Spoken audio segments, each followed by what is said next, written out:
Morning बच्चों, स्वागत है आपका अपनी केमिस्ट्री क्लास में। हम लोग पढ़ रहे हैं चैप्टर 5 सरफेस केमिस्ट्री, जिसमें हम अच्छी तरह समझ चुके हैं कि कोलाइड क्या होते हैं, उनके गुण क्या होते हैं, कैसे उन्हें बनाया जाता है और कैसे उन्हें संशोधित किया जाता है। अब इस वीडियो में हम पढ़ेंगे कोलाइडी विलयनों के अनुप्रयोग यानी कि एप्लीकेशंस के बारे में, कि हमारे दैनिक जीवन में कोलाइडी विलयन कहाँ कहाँ किस किस प्रकार से उपयोगी होते हैं, क्या क्या इनके इंडस्ट्रियल यूजेस भी हैं। सबसे पहले हम बात करते हैं खाद्य पदार्थों में। खाद्य पदार्थों में का मतलब होता है कि हम जो भी चीज़ें अपनी खाने के रूप में प्रयुक्त करते हैं वो सब कोलाइडी प्रकृति के होते हैं। क्यों? क्योंकि कोलाइडी प्रकृति की अधिशोषण क्षमता सर्वाधिक होती है, जिससे हमारे शरीर में वो आसानी से अवशोषित एवं अधिशोषित हो जाता है, यानी कि हमारे शरीर में स्वांगीकरण आसानी से हो जाता है। स्वांगीकरण का मतलब होता है खाद्य पदार्थों को अपने के शरीर द्वारा ग्रहण किया जाना और उनका उपयोग किया जाना। ठीक है ना। तो हमारे खाद्य पदार्थ जितने भी हैं, जैसे दूध, दही, मक्खन, आइसक्रीम, फलों के रस, हलवा, मिठाइयाँ आदि सभी कोलाइडी प्रकृति के होते हैं। और जब हम कोई खाना खाते हैं तो दांतों के द्वारा जब उसे चबाया जाता है तब भी उसे कोलाइडी आकार में ही तोड़ दिया जाता है, ताकि उन पर एंजाइम्स का भी जो उपयोग है वो अधिकतम हो सके, सक्रियतम भी हो सके और अधिकतम गति से उनका पाचन भी किया जा सके। तो खाद्य पदार्थों में हम कोलाइडी प्रकृति के पदार्थों का ही उपयोग करते हैं, या जिनको हम खाते हैं वो स्वतः ही कोलाइडी प्रकृति में परिवर्तित हो जाते हैं। दूसरा प्रयोग है जल के शोधन में। अशुद्ध जल जो होता है उसमें अधिकतर धूल मिट्टी के सॉल्ट के कण होते हैं जो अधिकतर ऋणावेशित होते हैं, यानी जल में जो अशुद्धियाँ होती हैं वो ऋणावेशित सॉल्ट के रूप में पाई जाती हैं। यदि इस अशुद्ध जल में हम फिटकरी मिला दें या फिर Fe+3 आयनों की कोई अशुद्धि मिला दें तो क्या होगा? फिटकरी का फॉर्मूला क्या होता है? फिटकरी का फॉर्मूला हम जानते हैं, ये होता है K2SO4 dot Al2SO4 whole thrice dot 24H2O। जब इस फिटकरी को पानी में मिलाया जाएगा तो H2O के मॉलिक्यूल तो H2O के साथ मिल जाएंगे, इनसे मिलकर बनेंगे K+ और SO4-2। जब इसका अपघटन होगा तो बनेंगे एल्यूमिनियम आयन और SO4-2 आयन। अब हमने देखा कि जल में जो धूल मिट्टी के कण हैं वो ऋणावेशित होते हैं। ऋणावेशित कणों को दूर करने के लिए हम प्रक्रिया जो काम में लेंगे वो होगी स्कंदन। ऋणावेशित सॉल्ट को स्कंदित करने के लिए हमें आवश्यकता पड़ेगी धनायनों की।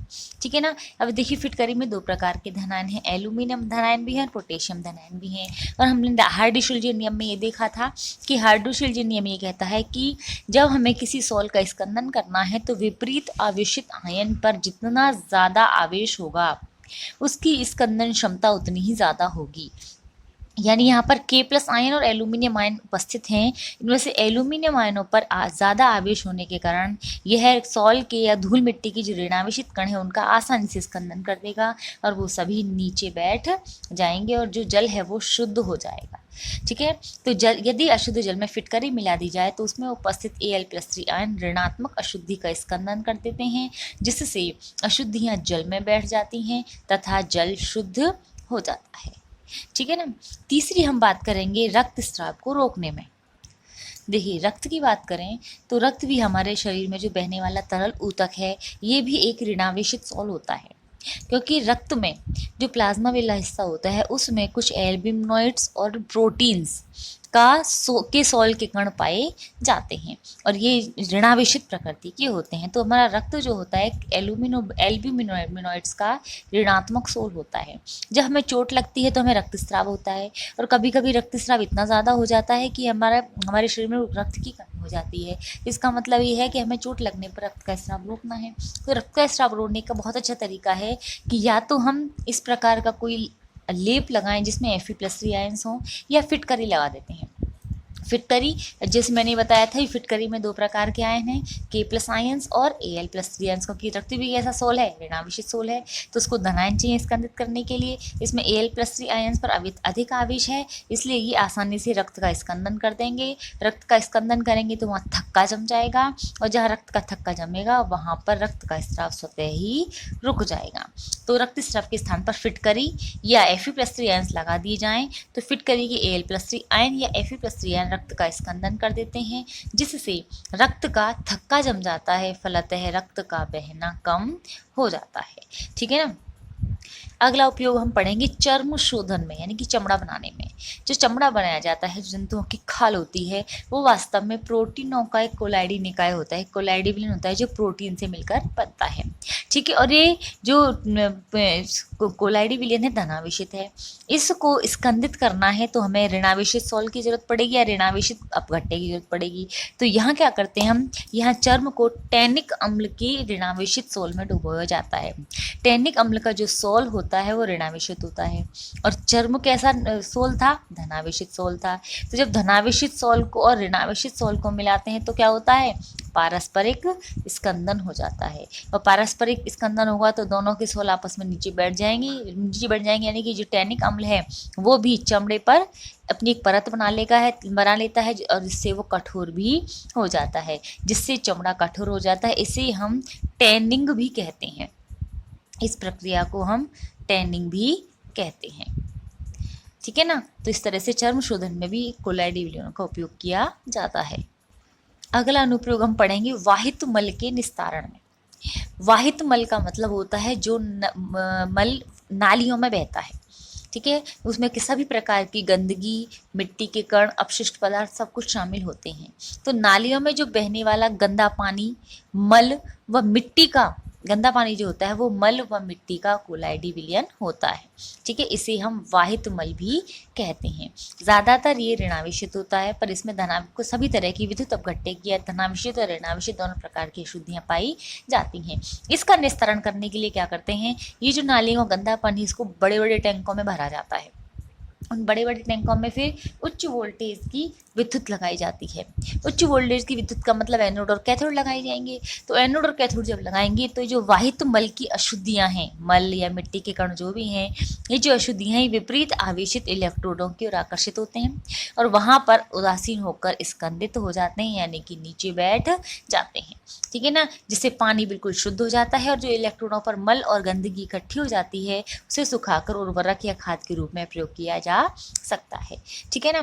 तो इसके निस्तारण हेतु वाहित मल को बड़े बड़े टैंकों में भरकर विद्युत क्षेत्र लगाते हैं, जिससे मल के आवेशित कण विपरीत आवेशित इलेक्ट्रोड की ओर गमन करते हैं, उदासीन हो जाते हैं और इसका वहीं एकत्रित या स्कंदित हो जाते हैं। इस प्रकार पानी तो स्वच्छ हो जाता है और इलेक्ट्रॉनों पर एकत्रित मल व मिट्टी का उपयोग खाद के रूप में किया जा सकता है।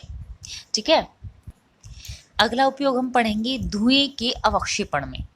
ठीक है, धुएं में जो जहरीली गैसें या कार्बन के कण होते हैं उनके अवक्षेपण में, तो यहाँ जिस अवक्षेपण का उपयोग किया जाता है उसे कहते हैं कॉटरेल अवक्षेपण।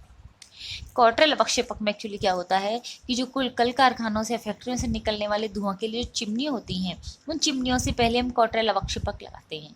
कॉटरेल अवक्षेपक क्या होता है, कॉटरेल अवक्षेपक एक्चुअली एक चिमनी नुमा संरचना ही है जिसमें हम उच्च वोल्टेज लगाते हैं और इस उच्च वोल्टेज में हम कैथोड तो पात्र की जो दीवार है उससे अटैच कर देते हैं, लेकिन जो एनोड होता है उसको एक बड़ी बॉल के समान, ये देखिए ये है ना, ये बड़ी बॉल के समान आकार में लेते हैं, उसको इस तरीके से लटका दिया जाता है। इस बॉल को ही कॉटरेल कहते हैं। कॉटरेल अवक्षेपक या कॉटरेल प्रेसिपिटर ये धनावेशित बॉल ही होती है। ठीक है ना। यहाँ से इसमें जब चिमनी से या कल कारखानों से निकलने आने वाला धुआं होता है उसको इस तरह से साइड से एंट्री कराई जाती है। धुआं गर्म होता है और अशुद्ध युक्त होता है तो ऊपर उठता है। जब ऊपर उठेगा तो इस धुएं में जो ऋणावेशित कार्बन के कण होंगे, ठीक है ना, वो सारे के सारे इस कॉटरेल अवक्षेपक से टकराकर उदासीन हो जाएंगे। उदासीन होते ही नीचे यहाँ नीचे गिरने लगेंगे और नीचे एकत्रित हो जाएंगे और जितनी भी धनावेशित अशुद्धियाँ होंगी वो इन कैथोडों पर जमा हो जाएंगी और यहाँ से चिमनी से धुआं रहित गैस बाहर निकल जाती है। ठीक है ना। तो देखिए धुआं जो होता है कार्बन कणों का ऋणात्मक सोल होता है जो वायु प्रदूषण का मुख्य कारण है। इसके निस्तारण के लिए कल कारखानों की चिमनी से पूर्व कॉटरेल अवक्षेपक लगा दिए जाते हैं ये। ठीक है ना। इसमें उच्च विभव पर विद्युत क्षेत्र लगाया जाता है और कार्बन के जो ऋणात्मक कण होते हैं वो एनोड पर, ये जो कॉटरेल है धनावेशित होता है, इस पर उदासीन हो जाते हैं और नीचे गिर जाते हैं और धुआं रहित गैस चिमनी से बाहर निकल जाता है।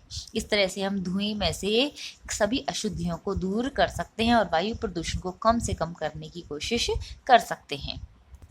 अगला उपयोग पढ़ते हैं हम डेल्टा निर्माण में।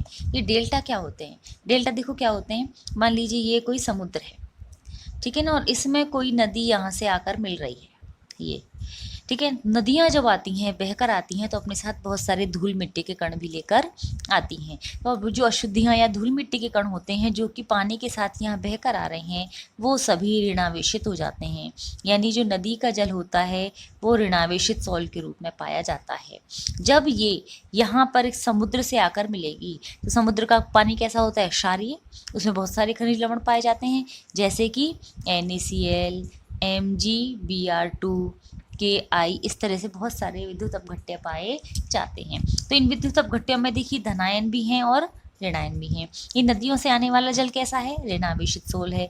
ये ऋणावेशित सोल जब यहाँ जैसे समुद्र के पानी के संपर्क में आएगा तो समुद्र के पानी में ये जो धनायन होंगे ये इन ऋणावेशित सोल के कणों के साथ जुड़ जाएंगे और इनका स्कंदन कर देंगे। जब इनका स्कंदन करेंगे तो ये मिट्टी के कण यहीं एकत्रित हो जाते हैं और यहाँ जब एकत्रित होते हैं तो ये इस तरह से डेल्टा के आकार में या त्रिभुजाकार आकृति में एकत्रित हो जाते हैं, ठीक है ना। तो ये जो त्रिभुजार आकृति का यहाँ मिट्टी का एक टापू जैसा बन जाता है, इस टापू को ही हम या इस आकृति को ही हम कहते हैं डेल्टा, ठीक है ना। ये डेल्टा कहलाता है। जैसे भारत का सबसे बड़ा जो डेल्टा है वो है सुंदरवन, ठीक है, जो कोलकाता में है। बंगाल की खाड़ी में जहाँ गंगा गिरती है वहाँ सुंदरवन बना हुआ सबसे बड़ा डेल्टा है। डेल्टा बनने का कारण क्या हुआ कि नदियों का जो पानी होता है वो ऋणावेशित सोल होता है और जब ये समुद्र के पानी से मिलती हैं तो समुद्र में जो विद्युत अपघट्य होते हैं उनके धनायनों द्वारा इन मिट्टी के ऋणावेशित सोल के कणों को इस उदासीन कर दिया जाता है और स्कंदित कर दिया जाता है, ठीक है ना। तो देखिए नदियों का जल रेत, मिट्टी आदि का ऋणात्मक सोल होता है। जब यह जल समुद्र में मिलता है तो समुद्री जल में उपस्थित लवणों जैसे NaCl, MgBr2, KI आदि के धनायनों द्वारा नदी के ऋणात्मक सोल का स्कंदन कर दिया जाता है, जिससे मिट्टी के मुहाने पर डेल्टा इस त्रिभुजाकृति में जम जाते हैं मिट्टी के कण, जिन्हें हम डेल्टा कहते हैं। और ये जो डेल्टा की जो मिट्टी होती है वो अत्यंत उपजाऊ भी होती है। अगला अनुप्रयोग कृत्रिम वर्षा करवाने में। कृत्रिम वर्षा मतलब आर्टिफिशियल रेन करवाने की हमें कब जरूरत पड़ती है? अधिकतर शूटिंग्स वगैरह होते हैं तभी ज़रूरत पड़ती है। तो वहाँ क्या होता है कि हमें पता है वायुमंडल में धूल के कण और जलवाष्प के कण हमेशा पाए जाते हैं कोलाइडी प्रकृति के रूप में, ठीक है ना। और जो वायुमंडल में जो धूल के कण और वायुमंडल में जलवाष्प जो होती है वो धनावेशित एयरोसोल के रूप में पाई जाती है। कौन से सोल के रूप में? धनावेशित एयरोसोल के रूप में। तो जब हमें कृत्रिम रूप से वर्षा करवानी है तो क्या करते हैं? हेलीकॉप्टर या एरोप्लेन की सहायता से बादलों से ऊपर जाके या वायुमंडल में ऊपर जाकर AgBr या KI का भी कर देते हैं। AgBr या KI के ऋणात्मक सोल का छिड़काव करते हैं। धनात्मक सोल तो वायुमंडल में पहले से उपस्थित है और जब हम ऋणात्मक सोल का ऊपर से छिड़काव करेंगे तो धनात्मक और सोल और ऋणात्मक सोल मिलेंगे, जिससे होगा पारस्परिक स्कंदन। और जब पारस्परिक स्कंदन होगा तो स्कंदन होने से जल की बूंदें हैं वो उदासीन हो जाएंगी। यहाँ जो वायुमंडल में थी जलवाष्प के रूप में वो उदासीन हो जाएंगी। उदासीन होंगी तो जल की एकत्रित होकर बड़ी बूंदों का निर्माण करेंगी और जब बड़ी बूंदों का निर्माण करेंगी तो उन पर गुरुत्वाकर्षण का प्रभाव काम करने लगता है और वो नीचे जमीन पर बरसने लगती हैं और इस प्रकार कृत्रिम वर्षा होने लगती है, ठीक है ना। तो वायुमंडल में धूल के कणों के चारों ओर जलवाष्प के कण धनात्मक सोल के रूप में पाए जाते हैं। जब वायुयान की सहायता से वायुमंडल में AgBr या KI के ऋणात्मक सोल का छिड़काव किया जाता है तो पारस्परिक स्कंदन के कारण जल के अणु उदासीन होकर एकत्रित होकर बूंदों के रूप में पृथ्वी पर गिरने लगते हैं और कृत्रिम वर्षा होने लगती है, ठीक है। इसी से मिलता जुलता एक प्राकृतिक गुण है आकाश का रंग नीला होना। आकाश का रंग नीला क्यों होता है? उसका भी कारण यही है कि हवा में हमेशा धूल के कण पाए जाते हैं और कोलाइडी कणों की विशेषता होती है कि वो प्रकाश को सूर्य किसी प्रकार के आपतित प्रकाश को अवशोषित भी कर सकते हैं और परावर्तित भी कर सकते हैं। तो जो वायुमंडल में धूल के कण होते हैं ये धूल के कण सूर्य से आने वाला जो प्रकाश है उसमें से नीले रंग का तो बहुत ज़्यादा प्रकीर्णन कर देते हैं और बाकी रंग का अवशोषण कर लेते हैं। तो ये चूंकि नीले रंग का ही प्रकीर्णन करते हैं तो वही हमारी आंखों तक पहुंचता है, इसीलिए हमें जो आकाश है वो नीला दिखाई देता है। या अगर हमें कहीं पानी का डायग्राम बनाना है या पानी देखना है तो वो भी हम कहते हैं नीला है, क्यों? क्योंकि पानी में आसमान की परछाई ही होती है, ठीक है ना। तो नीले रंग के सर्वाधिक प्रकीर्णन के कारण आकाश का रंग नीला दिखाई देता है, ठीक है ना। अगली बात करते हैं हम औषधियों में कि हमारी जितनी दवाइयाँ और औषधियाँ होती हैं वो भी ज़्यादातर कोलाइडी प्रकृति की होती हैं। कारण वही जो खाद्य पदार्थों में था कि औषधियों का जब हम उपयोग करेंगे, चाहे हम उसको मुंह के रूप में लें, मुंह से खाने के रूप में लें, या कहीं स्किन पर लगाने के रूप में लें, सारी औषधियाँ हमेशा कोलाइडी प्रकृति की होती हैं। क्यों होती हैं? क्योंकि कोलाइडी पदार्थों की अधिशोषण क्षमता सबसे ज़्यादा होती है, और इनकी अधिशोषण क्षमता जब से ज़्यादा होती है तो हमारे शरीर में इनका आसानी से स्वांगीकरण कर लिया जाता है, यानी कि आसानी से उनको ग्रहण में अवशोषित कर लिया जाता है। ठीक है ना। जैसे देखिए, कोलाइडी सल्फर एक तीव्र कीटाणुनाशी है जो त्वचा संबंधी रोगों में प्रयुक्त की जाती है। दाद, खाज, खुजली आदि दवाओं में हम कोलाइडी सल्फर का उपयोग करते हैं। कोलाइडी एंटीमनी, एंटीमनी मतलब एसबी, कोलाइडी आकार की जो एसबी एंटीमनी होती है उसका उपयोग काला जार के इलाज में उपयोग किया जाता है। टाइफस, ये बुखार होता है एक तरह का, जिसका इलाज कोलाइडी एंटीमनी से किया जाता है। इसके अलावा सोना और चांदी, ये जो धातुएं हैं, इनके सॉल टॉनिक बनाने में भी प्रयुक्त होती हैं। ठीक है ना। ये जो सोना और चांदी होते हैं ये स्वास्थ्यवर्धक होते हैं, यानी कि हमारी हेल्थ के लिए बहुत अच्छे होते हैं, इसीलिए इनका उपयोग टॉनिक बनाने में, यानी कि ऊर्जा देने वाले सिरप्स बनाने में किया जाता है। इसके अलावा ऑर्जिरोल, प्रोटारगोल, ये कुछ दवाइयों के नाम हैं। कुछ आई टॉनिक्स हैं ये, ठीक है, आई टोन्स टाइप के, आई ड्रॉप्स टाइप के हैं, जो सिल्वर के यानी एजी के सॉल हैं, जिनका उपयोग नेत्र संबंधी रोगों में किया जाता है। चांदी के जो सॉल हैं वो नेत्र रोगों में उपयोग किए जाते हैं। मिल्क ऑफ मैग्नीशिया, जो कि मैग्नीशियम हाइड्रोक्साइड का कोलाइडी विलयन होता है जल में, इसका उपयोग एंटी एसिड यानी कि प्रति अम्ल के रूप में भी किया जाता है। इसके अलावा सभी प्रकार के मलहम और लेप जितने भी होते हैं ये सभी भी कोलाइडी प्रकृति के ही होते हैं। क्यों होते हैं? क्योंकि कोलाइडी प्रकृति का होने की वजह से इनका पृष्ठ क्षेत्रफल ज़्यादा होगा। पृष्ठ क्षेत्रफल ज़्यादा होगा तो इनकी अधिशोषण क्षमता ज़्यादा होगी, और जब अधिशोषण क्षमता ज़्यादा होगी तो इन्हें आसानी से शरीर में अधिशोषित कर लिया जाएगा, और ये आसानी से दर्द निवारक अपनी जो क्रियाएं हैं उनको शुरू कर देते हैं। अगली हम बात करते हैं खेती में, यानी कि कृषि में। कृषि में भी इस कोलाइडी प्रकृति का बहुत बहुत महत्व है। सबसे पहली बात करें तो खेतों की जो मिट्टी होती है वो अगर कोलाइडी प्रकार की है तो सर्वाधिक उपयुक्त मिट्टी होती है। कि कोलाइडी प्रकार की जो मिट्टी होती है वो बहुत अच्छी अधिशोषक होती है। इसका मतलब वो जल का भी अधिक मात्रा में अधिशोषण कर सकती है। इसके अलावा जिसमें खाद उर्वरक आदि डालेंगे उनका भी अधिशोषण आसानी से कर लेती है। ठीक है। दूसरी बात हम बात करें कि हम जो खेती के लिए कुछ उर्वरक या खाद का उपयोग करते हैं या कीटनाशक दवाइयों का उपयोग करते हैं वो भी अधिकांशतः कोलाइडी प्रकृति की होती हैं, ताकि उनका मिट्टी में बहुत अच्छे से अधिशोषण किया जा सके, ज़्यादा से ज़्यादा अधिशोषण किया जा सके, और ताकि वो ज़्यादा से ज़्यादा पेड़ों की रक्षा भी कर सकें। ठीक है ना। अगला है फोटोग्राफी में। फोटोग्राफी की जो रील होती है जिसको अपन फोटोग्राफिक फिल्म कहते हैं, वो बनाने के लिए हम क्या करते हैं, AGBR का सॉल काम में लेते हैं। उन पर जो वास्तव में कलरिंग की जाती है या कोई परत बनाई जाती है रील बनाने के लिए, वो AGBR का सॉल लगाया जाता है, और उस सॉल का स्थायीकरण करने के लिए या रक्षण करने के लिए जिलेटिन का काम लिया जाता है। एक्चुअली AGBR एक द्रव विरोधी प्रकार का सॉल है जिसको स्थायी बनाने के लिए हमें एक द्रव स्नेही कोलाइड यानी रक्षी कोलाइड के रूप में जिलेटिन का उपयोग करना पड़ता है। रबर उद्योग की बात करें अब हम। रबर उद्योग, रबर जो है प्राकृतिक पेड़ से मिलता है, और उस प्राकृतिक पेड़ का नाम होता है हेविया ब्रेसिलियंसिस। हेविया ब्रेसिलियंसिस, ये रबर के पेड़ का वानस्पतिक नाम है। ठीक है ना। रबड़ के पेड़ से जो रबड़ जो होता है वो दूध जैसे पदार्थ के रूप में प्राप्त होता है। जो रबड़ के पेड़ होते हैं उन पर चीरे लगा दी जाती है, उसके स्टेम पर, उसके तने पर चीरे लगा दिए जाते हैं, जिससे उनमें से एक दूध जैसा पदार्थ रिश्ता रहता है। उस दूध जैसे पदार्थ को कपों में, विशिष्ट प्रकार के कपों में एकत्रित कर लिया जाता है। तो वो जो दूध जैसा पदार्थ होता है उसे हम लेटेक्स या शीर कहते हैं। ये लेटेक्स या शीर जो होता है वास्तव में प्राकृतिक रबर का एक ऋणावेशित कोलाइडी विलयन होता है।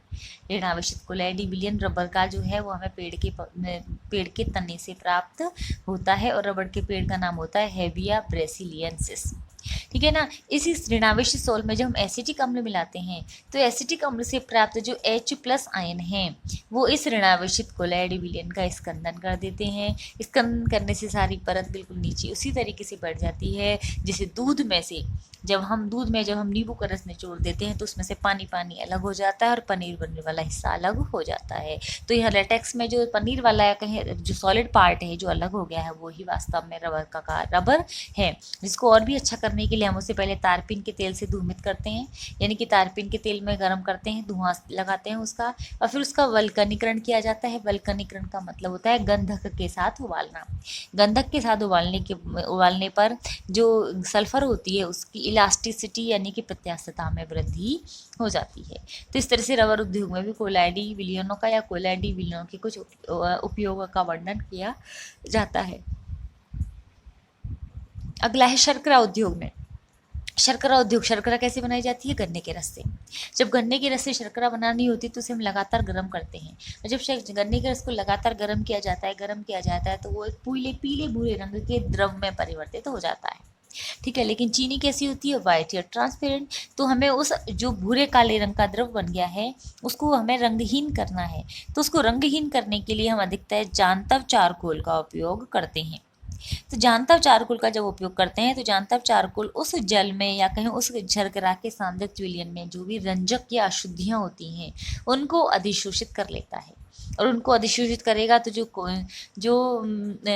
अशुद्धियाँ होंगी वो सभी दूर हो जाएंगी, और जो विलयन होगा वो विरंजित हो जाएगा, यानी कि क्लियर हो जाएगा, बिल्कुल साफ हो जाएगा, जिससे साफ शर्करा प्राप्त हो जाती है। अगली बात करते हैं हम स्याही बनाने में। स्याही जो होती है काजल का कोलाइडी विलयन होता है। काजल यानी कार्बन के कण, उसका जल में कोलाइडी विलयन होता है, लेकिन वो स्थायी नहीं होता। तो उसको स्थायी करने के लिए हम या तो गोंद का घोल काम में लेते हैं, या जिलेटिन काम में लेते हैं, या साबुन का घोल काम में लेते हैं, जो रक्षी कोलाइड का कार्य करता है। इसका मतलब स्याही बनाने में भी कोलाइडी विलयन के रूप में उपयोग किया जाता है। ठीक है, और अंतिम अनुप्रयोग है कोहरा, धुंध और बरसात। ये प्राकृतिक उपयोग है। कोहरा और धुंध। कोहरा और धुंध में क्या होता है? वायुमंडल में जो जल की बूंदें होती हैं वो पाई जाती हैं, यानी कि एक एरोसोल है जिसमें द्रव किसी गैस में वितरित हो चुकी है। तो कोहरा और धुंध में तो वायु की जल की छोटी छोटी बूंदें तैरती रहती हैं जो कोलाइडी प्रकृति की होती हैं, अर्थात एक एरोसोल है।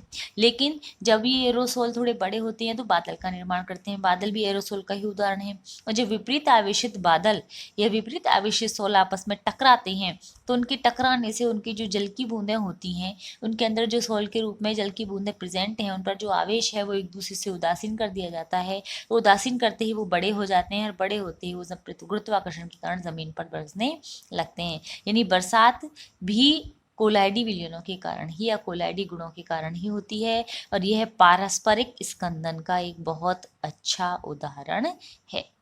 ठीक है, इस तरीके से ये थे कुछ अनुप्रयोग जो केवल कोलाइडी विलयनों के थे। वो आपको समझ में आ गए होंगे। Thank you.